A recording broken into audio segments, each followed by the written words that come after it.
तपस्या पे कई सालों तक तप पे ही बैठे रहे। जवानी में ब्याह हुआ तब से तब बैठे, और जब तपस्या से उठे आंख खोली तो ये भी बूढ़े हो गए, मैया भी बूढ़ी हो गई। देख करके पहचान नहीं पाए, देवी आप कौन हो? तो उन्होंने परिचय दिया, हम आपकी धर्म पत्नी हैं, हमें ब्याह के लाए थे आप। और आते ही तपस्या पर बैठ गए। हम तब से आपकी सेवा कर रहे हैं। कर्दम ऋषि देवी देहूति के इस भाव को देख के, सेवा भाव को देख के बड़े प्रसन्न हुए, और फिर एक अपनी तपस्या के फल से एक बड़ा सुंदर विमान बनाया। उसमें अनेकों दास दासियां जो देहूति मैया की सेवा करती हैं, उनका श्रृंगार करती हैं, और श्री कर्दम ऋषि देहूति मैया के साथ उस विमान में सरोवर में जाकर के निवास करते हैं। और वहाँ 9 कन्याओं का प्रागट्य होता है, जो बाद में 9 ऋषियों को दे दी गई। हमारे इतिहास के बड़े बड़े ऋषियों के साथ उनका विवाह हुआ, और उनसे ही ब्राह्मणों की परंपरा चालू हुई। भारद्वाज ऋषि, अत्रि ऋषि, वशिष्ठ ऋषि, इन सब के साथ अपनी 9 कन्याओं को ब्याया। पर अभी भी वो तो पल का तो इंतजार था जिसके लिए भगवान ने इनको गृहस्थ में भेजा था, कि भगवान कहते मैं अवतार लूंगा। जब तक वो अवतार नहीं लेंगे तब तक कर्दम ऋषि गृह त्याग नहीं करते। अंत में भगवान ने स्वयं माता देहूति के गर्भ में प्रवेश किया, और 9 मास बाद श्री कर्दम ऋषि और माता देहूति के घर श्री कपिल भगवान का प्रागट्य हुआ। पुत्र का जन्म हो गया। कर्दम ऋषि ने कहा, हमने देखो वादा किया था भगवान से कि आप आ जाएंगे, उसके बाद हम निकल जाएंगे भजन पर। बस गृह त्याग करके श्री कर्दम ऋषि प्रभु को प्रणाम करके, परिक्रमा करके वन में चले गए। पीछे से देहूति मैया और कपिल भगवान आपस में एक दूसरे के साथ रहते। एक दिन माता देहूति ने, जानती तो है कि भगवान है, कोई बेटा नहीं है मेरा, तो उनके साथ बैठ करके कुछ चर्चा करी, उनके सामने बैठ करके कुछ प्रश्न किए, और उन सब प्रश्नों का समाधान श्री कपिल भगवान ने किया है। यहाँ कपिल देहूति संवाद सुनाया जाता है। संवाद में किस प्रकार माता देहूति ने अपने मन के भावों को रखा, सबका उत्तर कपिल भगवान ने दिया। भक्ति के बारे में, कर्म के बारे में, धर्म के बारे में सब समाधान करते हुए अंत में माता को आदेश दिया कि माँ आप जाओ, अब गंगा सागर के तट पे जाके तप करो, भजन करो। इसका मतलब क्या है? इसका मतलब ये है कि भगवान की माँ हो जाने के बाद भी कोई ये नहीं कह सकता कि अब हमें भजन करने की जरूरत नहीं है, क्योंकि अब तो भगवान मिल गए, भगवान की माँ बन गई, अब क्या भजन करना। भजन सिर्फ भगवान को पाने के लिए नहीं किया जाता, ये सबको समझना चाहिए। भगवान मिल जाने के बाद क्या भजन छोड़ देंगे? भजन तो आत्म सुखाए, अपने मन के सुख के लिए किया जाता है। भगवान मिल भी जाए तो भी भजन रहेगा और डबल होगा। कोई ये कहे कि भाई हम तो सिर्फ भगवान को पाने के लिए भजन कर रहे हैं, नहीं, इतिहास गवाह है भगवान मिल जाने के बाद भी भगवान आदेश दे रहे हैं, अब भजन पे जाओ, अब भजन करो, और खुद करो। चाहते तो भगवान ये भी कह सकते हैं, अरे हम जिसके घर में पैदा हो गए, यहाँ लिखा है कि भगवान का भक्त जिस घर में पैदा होता है उसकी 21 पीढ़ी आगे की और पीछे की तर जाती है। अब जिस घर में भगवान ही पैदा हो जाए, सोचो उसको क्या करने की जरूरत है? कोई पुण्य, कोई भजन करने की जरूरत है? पर भगवान ने कहा नहीं। देखो भैया, बाकी सब ठीक है, भजन सबका अपना अपना पर्सनल है। घर में अगर 10 सदस्य है ना, तो सबका भजन अपना अपना अलग अलग होना चाहिए। कोई किसी के में मेल मिलावट, मेल जोल नहीं चलता। यहाँ पर सबका अपना अपना भजन खुद करो। पति भजन करेगा तो पति को मिलेगा, पत्नी भजन करेगी तो पत्नी को मिलेगा। ये गलत फहमी में भैया लोग ज़्यादा रहते हैं, पुरुष लोग ज़्यादा रहते हैं। मैयाओं को बोलेंगे तू कथा सुना, बस हमें उसी से बेड़ा पार हो जाएगा, तू दान पुण्य कर ले, हम तो उसी से तर जाएंगे। ऐसे कैसे तर जाओगे? तो ये भी बोल दिया करो, तू ही खाना, तू ही भोजन खा ले, हमारा उसी से पेट भर जाएगा। ऐसा तो नहीं बोलते। खुद को तो 56 भोग चाहिए, सम्माल चाहिए। तो सबको अपना अपना भजन करना चाहिए समय निकाल करके। बच्चे हैं, बच्चे अपना भजन करें, बड़े हैं बड़े अपना भजन करें, बूढ़े हैं बूढ़े अपना भजन करें। सबका भजन उनका उनके साथ जाएगा, किसी का किसी को नहीं लगने वाला। बोले हमारा भजन उसको लग जाएगा, हमारा भजन उसको, किसी को नहीं लगेगा। पुण्य लग सकते हैं पर भजन नहीं लग सकता। भजन तो खुद करो, अपने लिए करो। ये कुछ लोग होते हैं बोले हम उसके कल्याण के लिए एक माला कर दें क्या? अरे उसका कल्याण भगवान करेंगे। आप भगवान से इतना मांग सकते हो प्रभु इसका कल्याण करो, पर हम एक माला करके इसका फल उसको दे देते हैं। ऐसा सब सिस्टम भक्ति में नहीं होता, ये सब भजन में नहीं होता।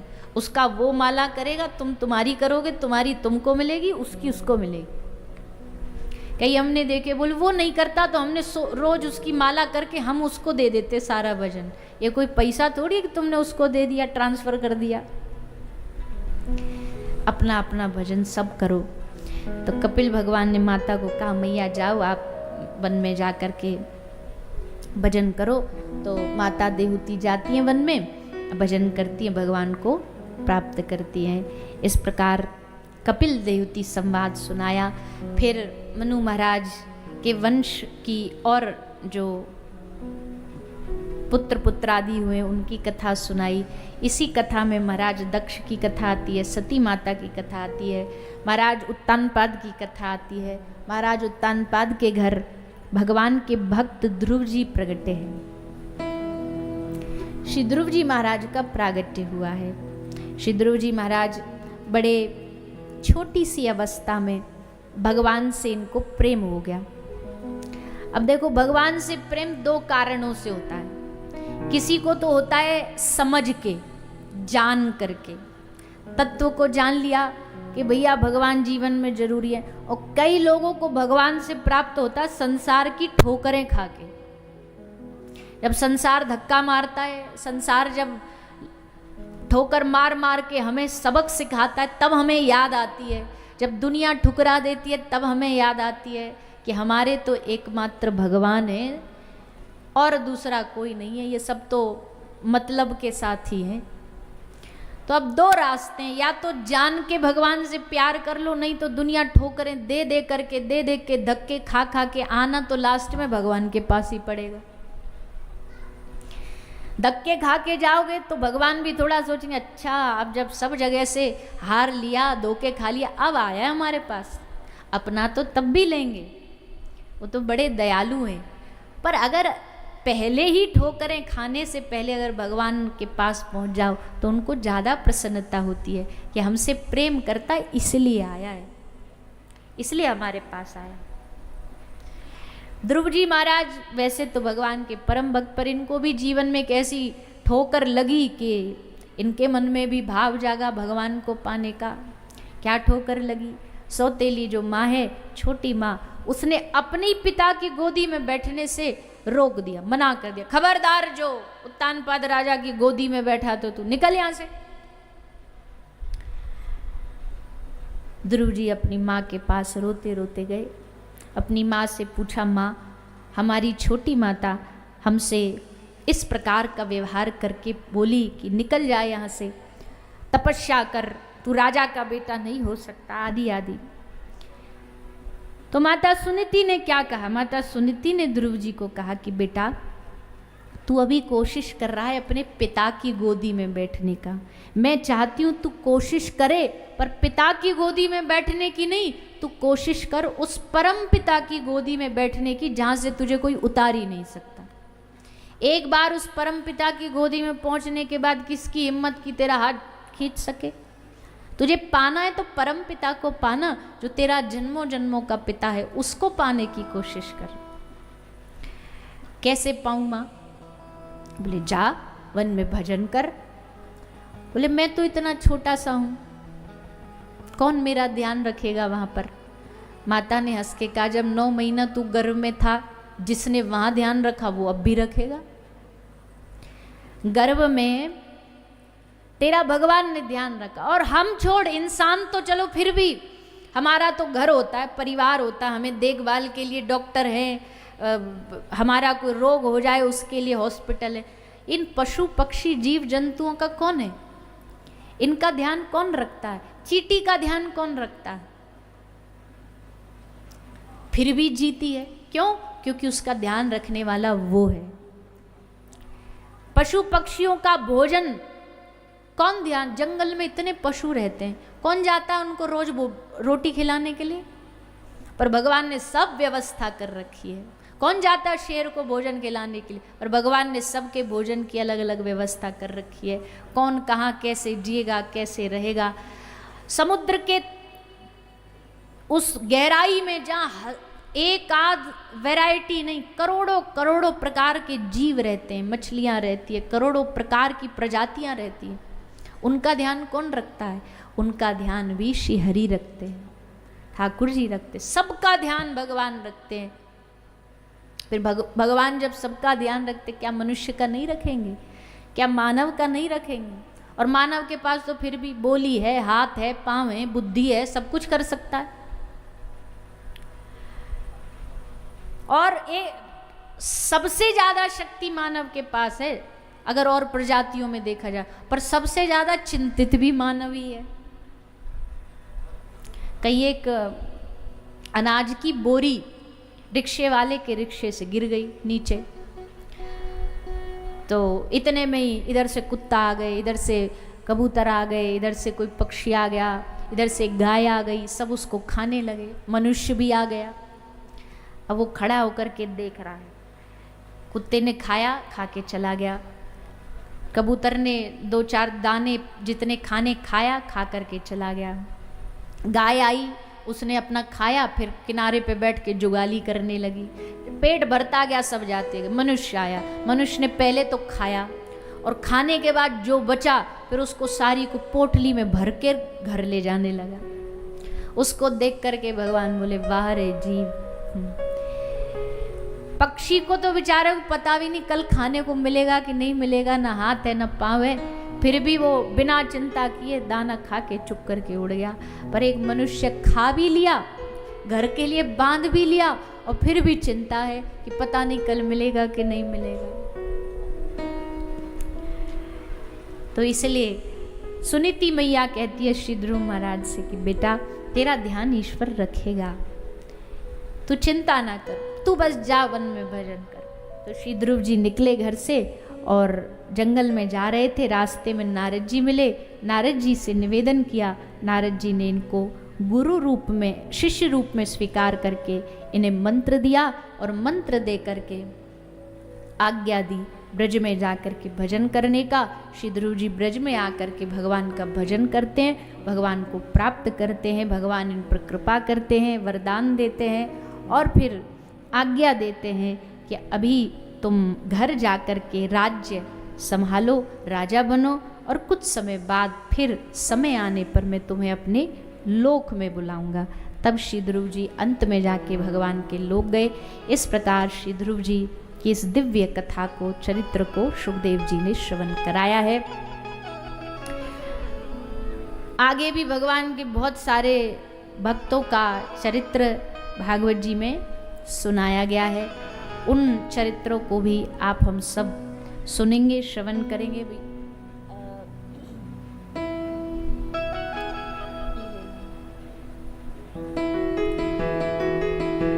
उन चरित्रों को भी आप हम सब श्रवण करेंगे। कल की कथा सत्र में भगवान के अवतार, भगवान के भक्त, भगवान के भक्तों के साथ साथ जो हमारे जीवन के कर्म हैं, कर्मों का परिणाम कैसे कैसे मिलता है जीवन में, वो सब कथा भी सुनाई गई है श्री सुखदेव जी के द्वारा। वो भी हम सब श्रवण पान करेंगे। और साथ ही साथ कल की कथा में ठाकुर जी का प्रागट्य उत्सव है, नंद महोत्सव है। तो सब भाव से, आनंद से नंद महोत्सव मनाएंगे। थोड़े से जरा एक्टिव होके आना कल, मतलब बैटरी चार्ज करके आना अपनी, क्योंकि नाचना भी पड़ेगा, गाना भी पड़ेगा, उछलना कूदना भी पड़ेगा। और उत्सव का आनंद तो तभी होता है ना जब सामने वाले श्रोता खूब आनंद से गाएं, नाचें, उत्साहित हो। तो आप हम सब उस ठाकुर जी के उत्सव का भी आनंद लेंगे। आइए सब थोड़ी देर हरिनाम संकीर्तन करेंगे। भाव और श्रद्धा से सब हरिनाम संकीर्तन करते हुए, आनंद से गाते हुए।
कृष्ण हरे